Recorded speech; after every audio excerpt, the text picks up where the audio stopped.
देखिए ये है इरिथ्रोब्लास्टोसिस फिटेलिस, स्पेलिंग लिखी हुई है एरिथ्रोब्लास्टोसिस फिटेलिस। ये कोई बीमारी नहीं है, तो आगे चल के इस पर चर्चा करते हैं। यहाँ है RH पॉजिटिव, यानी मैंने बताया था अभी पीछे ही कि RH पॉजिटिव का ब्लड RH निगेटिव में नहीं आना चाहिए।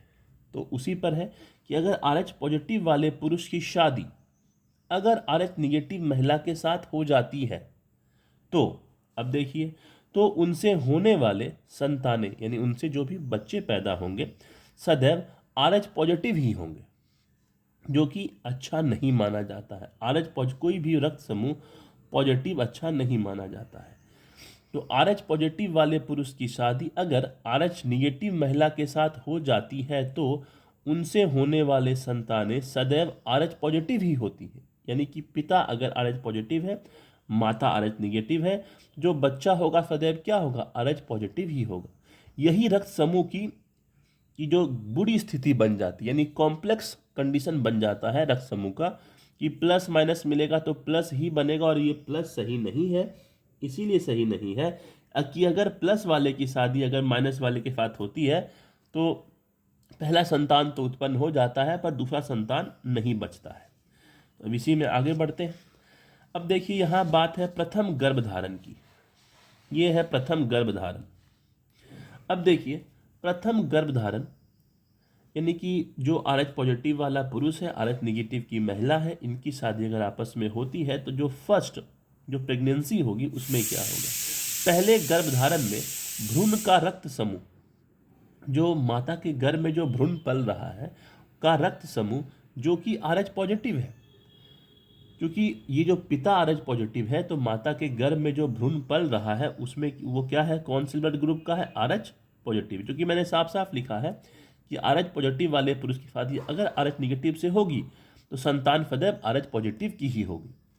तो जब फर्स्ट जो प्रेगनेंसी है उसमें भ्रूण का रक्त समूह जो कि RH पॉजिटिव है और माँ का रक्त समूह जो कि RH निगेटिव है, इसीलिए माँ के शरीर में RH पॉजिटिव ब्लड के खिलाफ एंटीबॉडी का निर्माण होने लगता है। मतलब क्योंकि शरीर में तो वो जो RH पॉजिटिव ब्लड है और उससे क्या है, एंटीबॉडी का निर्माण हो रहा है, यानी कि जो माता का जो शरीर है, जो माता का शरीर है, ये माता RH निगेटिव है, माँ जो है RH निगेटिव है पर भ्रूण RH पॉजिटिव है। तो RH निगेटिव जो ब्लड है, ये पॉजिटिव ब्लड जब इसमें आता है, क्योंकि ये गर्भनाल यानी प्लेसेंटा के माध्यम से जुड़ा होता है तो कहीं ना कहीं ब्लड का कनेक्शन होता है, तो शरीर को मालूम पड़ जाता है कुछ समय के बाद कि ये ब्लड ग्रुप इनके शरीर में सही नहीं रहेगा, तो बॉडी जो है एंटीबॉडी बनाने लगती है। ये जो RH पॉजिटिव के खिलाफ शरीर में एंटीबॉडी का निर्माण होने लगता है, जिसका सीधा असर किस पर पड़ता है, भ्रूण पर पड़ता है। यानी कि ये जो बॉडी में जो एंटीबॉडी बन रही है ये भ्रूण को डिफेक्ट कर सकता है, परंतु ये सारी प्रक्रिया होने में लगभग 9 माह का समय हो जाता है। यानी शरीर को उसको टैकल करने में कि हाँ ये RH पॉजिटिव है, 1-2 महीने के बाद ये टैकल पर कर पाता है और एंटीबॉडी बनाते बनाते लंबा समय लगभग 9 से 10 माह का समय हो जाता है। तो ये सारी प्रक्रिया होने में लगभग 9 माह का समय हो जाता है, अतः प्रथम शिशु का जन्म या प्रसव हो जाता है, यानी पहला जो बेबी है वो जन्म ले लेता है। देखिए यहाँ RH पॉजिटिव है ये भ्रूण, RH निगेटिव है माँ, और ये इसका जो प्रतिरक्षा तंत्र है ये RH जो पॉजिटिव जो इसके अंदर है इसके खिलाफ एक ये जो बाहरी एंटीजन है ये सही नहीं है इसके शरीर के लिए, तो शरीर में क्या बनती है, एंटीबॉडी बनती है। माँ का शरीर एंटीबॉडी बनाता है भ्रूण के खिलाफ।